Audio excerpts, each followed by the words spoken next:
Lesson 54. These are the review ideas for today. 1. I have no neutral thoughts. Neutral thoughts are impossible because all thoughts have power.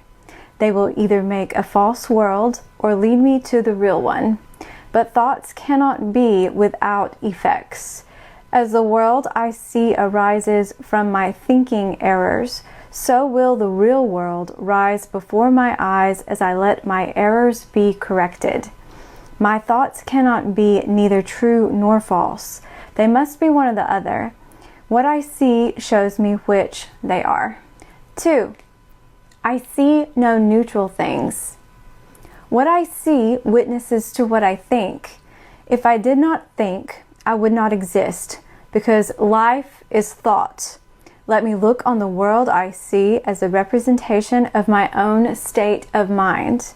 I know that any state of mind can change, and so I also know the world I see can change as well. 3. I am not alone in experiencing the effects of my seeing.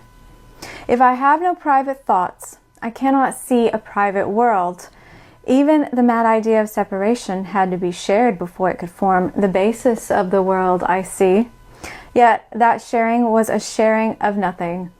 I can also call upon my real thoughts, which share everything with everyone.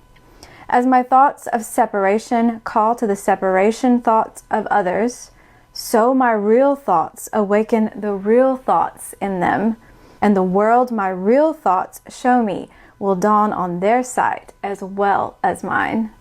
4. I am not alone in experiencing the effects of my thoughts. I am alone in nothing. Everything I think or say or do teaches all the universe. A son of God cannot think or speak or act in vain. He cannot be alone in anything. It is therefore in my power to change every mind along with mine, for mine is the power of God. 5. I am determined to see. Recognizing the shared nature of my thoughts, I am determined to see. I would look upon the witnesses that show me the thinking of the world has been changed. I would behold the proof that what has been done through me has enabled love to replace fear, laughter to replace tears, and abundance to replace loss. I would look upon the real world and let it teach me that my will and the will of God are one. I have no neutral thoughts. I see no neutral things. I am not alone in experiencing the effects of my seeing. I am not alone in experiencing the effects of my thoughts. I am determined to see. We've discussed before that all thinking produces form at some level, the Course says. All thought has an effect, and how closely linked thinking and perceiving are. Earlier in the workbook, it says something to the effect of how you can't even know which one comes first because they happen so instantaneously. Such is the nature of cause and effect, that your thinking and your perception and then whatever effect is produced all kind of is like bang, bang, bang, bang, bang within an instant.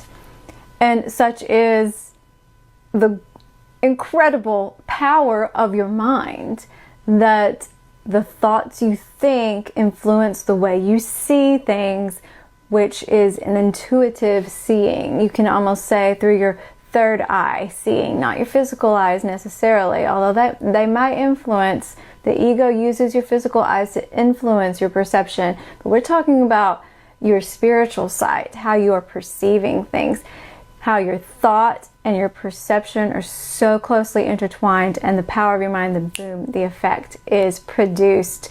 Either a loving effect, a true perception, or an unloving effect, a misperception.